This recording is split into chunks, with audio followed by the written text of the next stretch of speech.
Hi, YouTube. How are you? I'm doing pretty good. I did a really silly thing yesterday.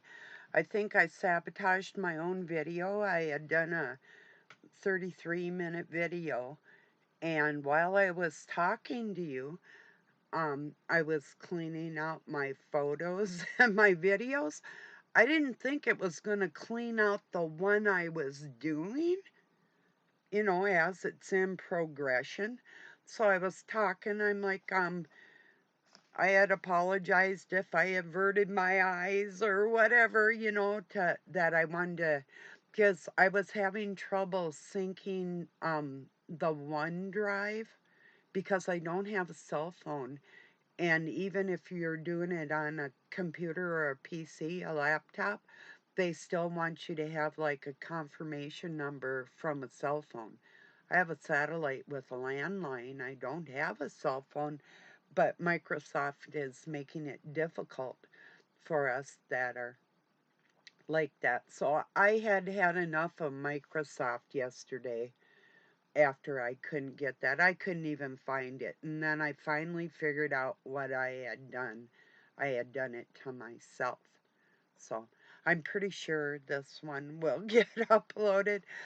I was talking about yesterday about like if you're in an environment where maybe you're not valued or appreciated, or where you're kind of secluded or left out, or that type of feeling, not to become bitter because of that, because the people that are doing those types of things are not on the same wavelength as you might be, and their progression as a human isn't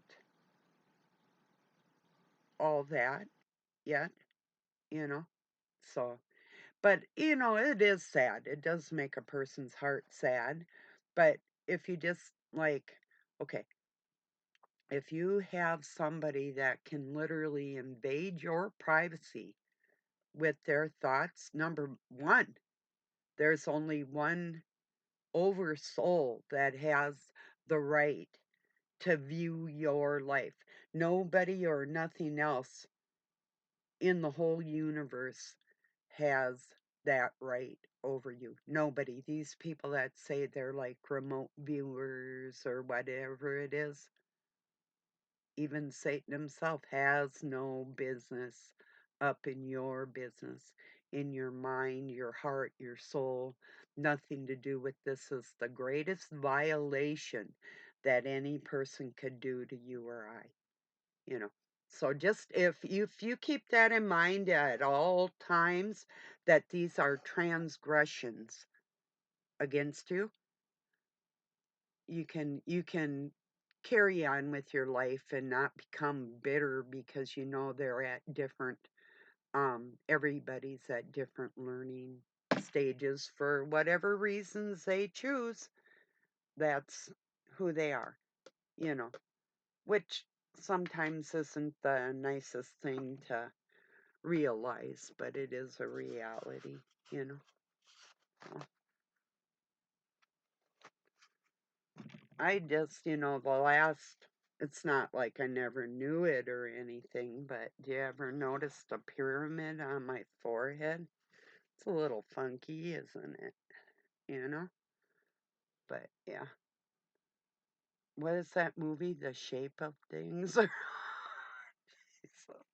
Why? Why me? No, I'm just kidding. I'm I'm honored in a lot of ways, you know. Even where I'm not valued, it's like I still am going to learn something. I don't know what. I hope I learn that I can make friends out of people that don't, number one, have business uh, viewing my life in the ether. Um, I talk to my father and only him there. And if you're not him, you don't belong there. And that's on you. So, true thing. That's my happy spot. That's my private chambers. That's going for the gold where nobody else is for you, you know. Nobody else. So when that's crossed, there's no coming back from that. I heard these words. Just a minute, I'll speak to you on this. Cheers, everybody. That Satan was offered the universe and he denied it.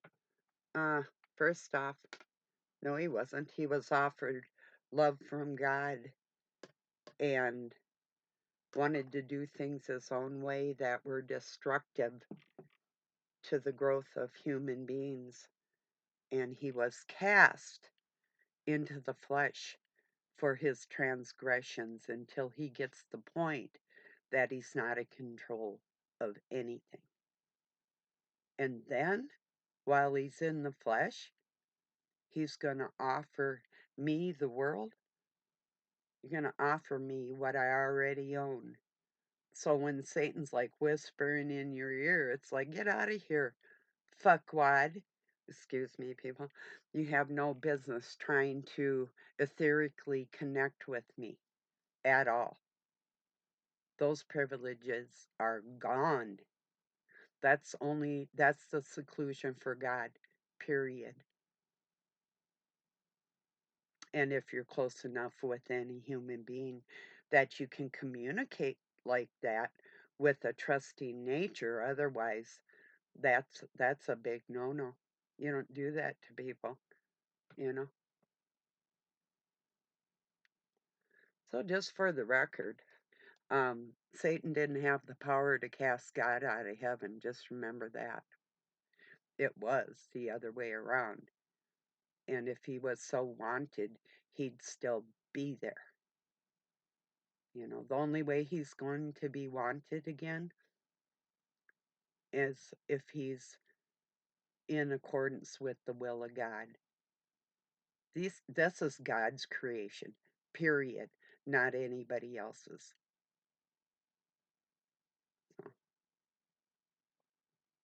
just to make that very clear, hope you got that. Because, like, when somebody rejects me, you are not a God of God. So that is not a rejection to me, you know? It wasn't you. Sorry, wrong number, you know? I'm serious. My heart and soul belong to one and one only. And when I go in the ether before my Father, that's before my Father, and nobody else has the right to look in on my life. It's not yours to look in on. Period. You wouldn't even know what I'm doing if you minded your own goddamn business, would you not? Like I say, there's only one oversoul that has that over me. Nothing on this planet.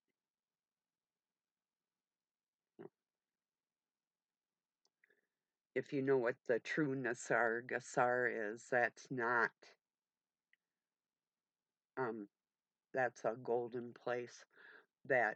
This is what it is. It's a bridal chamber. It's the bride's room. And there's only one that has access to that. Every married couple has, if they're going into a union of true love, they'll have access to a spot like that. Otherwise, and they get that chance one time and one time only. And it has to be a true marriage with God involved in it. If not, you just don't even know what it is. So, and that has nothing to do with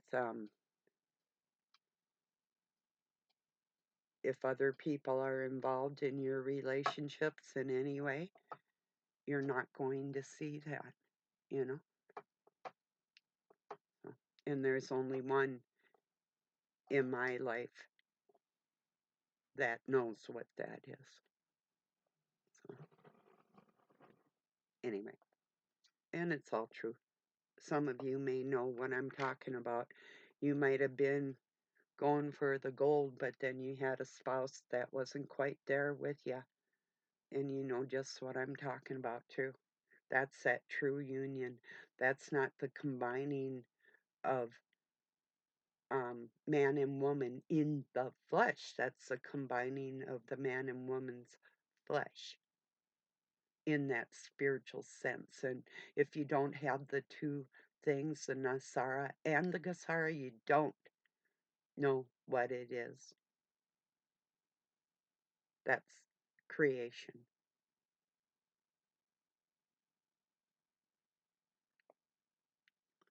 I was talking about some of these things. I made a really good video yesterday. I'm probably about this far in, and I had all my photos cleaned up. I only had one video in there, and it was when I start this up sometimes, it won't start the first time, and I have to go back into my photos and videos and clean them out. So when I pull it up in my files, I can tell which one is which, and use it right away without having to wait for the picture to come up on it, you know, because it will be the only thing in my personal vault. It makes things easier, but I didn't make things easier. I totally drove myself crazy with Microsoft and their OneDrive baloney, and even their Outlook mail system. I'm not going in there right now. I'm not touching their stuff right now. They did enough to me yesterday. It's like that's enough of that. You know, it boils down to this: you'll never carry any shame that doesn't belong to you, and it doesn't matter who says what about that. That's between you and you and God alone. Let them talk. It just makes them look more foolish, and the lying hearts within that situation expose themselves because they don't have the guidance that they should have for how to act on this planet in front of other people with they're not righteous, you know. And until they gather that, you know, when you truly would never go out of your way to intentionally hurt another human being, you've got it made. But if you work all week to make a video that is going to like entice mentally, say, okay, here's the way I can explain it. If somebody were going to tell my life story, and I'm going to go over there and listen to it, but then they want to tell me how I feel within that story or what the facts were when they weren't there. They don't know the feelings and they're hearing it secondhand. Well, you might have a tendency to get a little bit angry, you know. I'm just saying, um, I've actually had this happen to me, so I'm speaking from experience, but they're not. They're speaking from secondhand um, observations of deeper things that they don't know what it is. Just like satanic taking and wielding the force of God, wielding rather, and not really understanding what they're doing. It never turns out well. It doesn't. You ever know these people that do bad things to other people, and then when something bad happens to them, and you might even be able to see it ahead of time, but you know it's going to because their hearts aren't in the right place, you know? So it's the way it is. I mean, I can work with anybody and I can work together with people, but if they're going to try and demean me just what for some kind of kick or whatever it is, It's not your place. It's not your life. And that's where it's invalid. It doesn't really even matter. I just want to see how far, if a person's going to be foolish and think of me anything but what I am, I might stick around to see how far they're going to take it. I'll still wish them friendship. In the end, that's really all that matters. I don't care about the degrees of separation between people or what. If in the end, like with Doug and I, if all we can be is friends, that's good, isn't it? We started out as friends. Might as well end up that way, you know? And that's all I care about ultimately.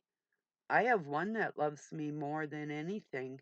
I don't need anything else. That I can't prove. A lot of people feel the same way, you know? But if you know where you come from and where you're going to, nothing anybody says in between. If they say, well, like, I'm going to take your soul, how the fuck you going to take something you don't have control over? Hmm? Answer that. Now, if I say I'm going to take your soul, you might want to get a little worried, but you'd probably be too stupid to understand that. But that's okay. No, no offense, because I am not talking just to stupid people, because a lot of people that I've encountered and I listen to or listen to me, you're highly intelligent and you have my respect in a big way, even if we've had our issues that we work through. That's what really, that's the key thing right there. How well do people work with each other? You know? Now, here's a scenario. If I can work with side by side with 100 people and it's productive, and then I can't work with one person, it's very unproductive and it's very, um, uh, what would the word be? Uh, Invasive. That's that's the word for today. Invasive. Um, then it's clear to all the observers who isn't able to work together with other people. Like I say, if there's 100 of them doing it right, and then there's just that one that's unable to work with other people in a productive way. They might be able to work with a joker on their same level. It'd be like, do you know what double dutch is in uh, jump rope, where you have two ropes instead of just one? And so when you're doing double dutch, you have to be quick and you probably don't want to trip on one of the ropes, right? And it's all about timing. So you got ones that you can do double dutch, and then you got ones that have problems jumping one rope, let alone two, you know. Actually, we've done more than two ropes. We've jumped three. Four is a little difficult, but yeah. Or like Chinese jump ropes. I haven't seen them for a while. Them things are pretty cool. What you do is it's a big rubber band basically, and you have two people that put the rubber band around their ankles, and they get about a few feet apart, and then the one in the middle, like you can pick up one of the ropes with your toes, jump over the other one, and jump, and you can make different designs. The one in the middle is the one who's actually doing the jumping, but that's a Chinese jump rope. You can like cross. You can, like I say, take one toe, go over the other one, and with your heel pull the other one back while your front foot's going forward, and it looks almost like a figure eight. Um and you got to be quick, and it's timing, you know. And there's little songs you can sing to go, like with the our jump roping, only different. You know, it's fun. But there's some people that probably wouldn't be able to participate in that either because they don't work well with others, you know.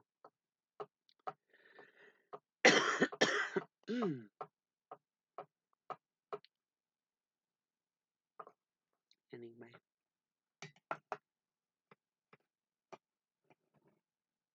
yeah.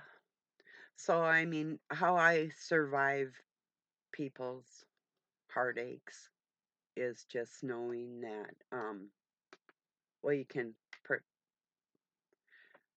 oh, here I go. I'm just going to say it. If somebody has like a really inflated ego, I'm the one that will put that in check on. There's nothing I won't say or do to prove the fact that I am not driven by my ego at all. I don't care what anybody thinks of me. I mean, I want to be respected, and I want to hold honor in people's hearts and souls, but if I don't, well, you don't want to make an enemy out of somebody so strong minded. That's not smart, is it? I don't think. But if I can't make you my friend, you'll make yourself my enemy, and there's nothing I can do about that. No, there's no in between. Hell no, there is not. There's one righteous path. It, it's the just path.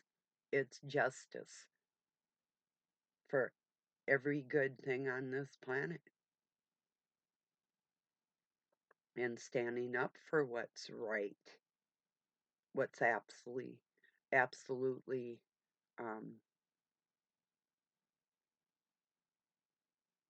I overuse this word, but well, wait, maybe I can think of another word. Wait, just a minute, I lost it too. Just a sec. Um, Righteousness, some people think that their actions are righteous and they'd be sticking up for somebody that is not um, looking at the big picture far enough ahead. They don't have a scope of it because their souls are too young. They literally do not have the bigger picture. They can only go on the information that's provided to them. You know, like if I tell you what I'm doing in my day, you can only go on what I tell you. You can't really just build my whole day based on what I've told you. You know, you don't know the whole thing, you just know bits and pieces what I've said, you know. But there's people that'll get out there and they'll swear with their whole being that they have things so right that they can explain it to the whole world when they're missing pieces of the importance. It's like I say, when Satan baits you with something, and even if you don't fall for the bait because you're always held in God's hands and right before God at all times, but they'll probably, and they try to say, aha, you're bad. No, I took it before my father. You had no business looking in on that. Who's bad? You know? Yeah. That's where in privacy, people have no business invading your personal space, no matter who they think they are, because they are not God, and that is not their spot. There's only, like I've said over and over in my life, one spot in my heart. I only bow to God, nobody else, and you'll never, ever threaten me, bait me, devalue me. None of that ever is going to work on me. You won't be out thinking me either, because my brain is guided by God as well as my heart. And for that, the world is fortunate that I'm not going to turn satanic for the sake of friendship. No, thank you.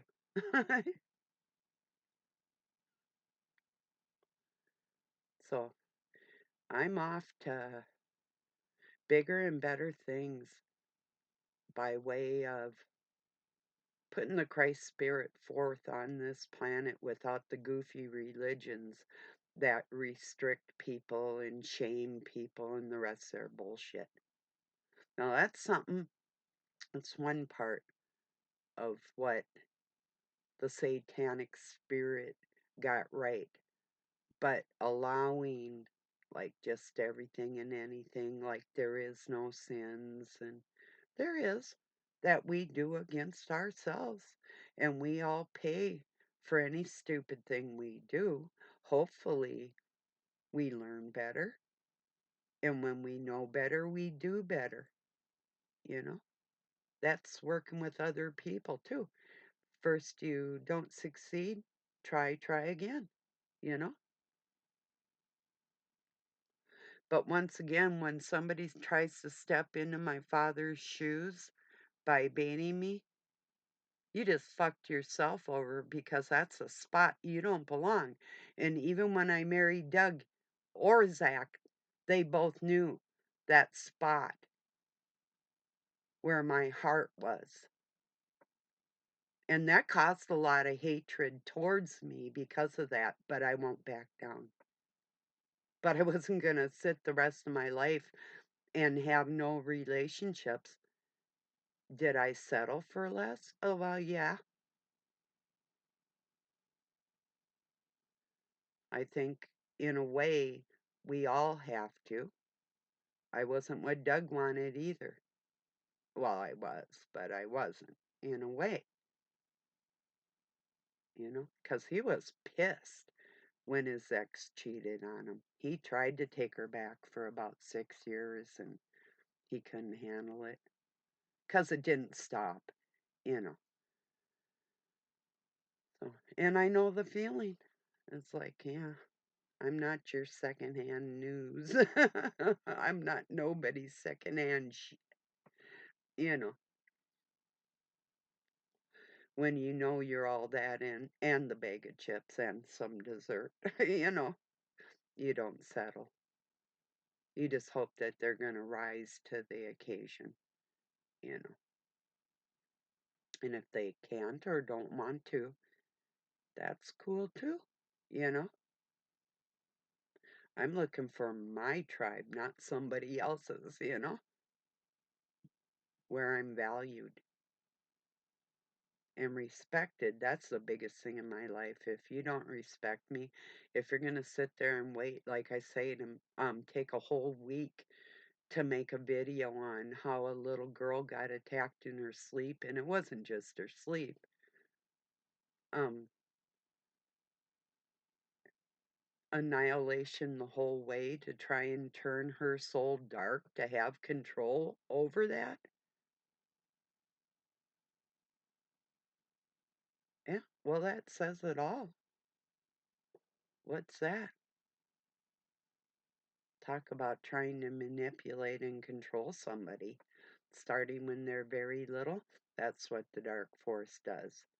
And then tries to blame you for faults that were set in you on purpose. Like somebody, if they're going to rape you when you're a tiny baby, whether it's vaginally or anally, and then for if you have misplaced sexuality when you're young and you grow out of it, well, their tricks didn't work. But it's all dark force led. Whatever happened to us when we were young was put there intentionally for stumbling blocks. And if it didn't work, they didn't win. And I don't get it on with the dark force, so all you can do is look in somewhere. You don't belong.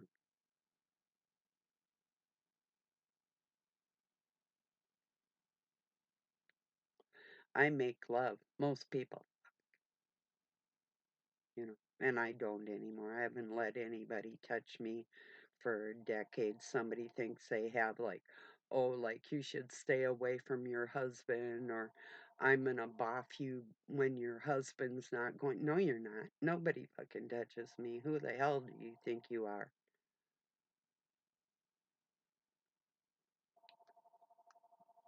Even if in times of frustration, I take that before my father. And like I say, nobody has the right to look at my life in judgment because that's my job.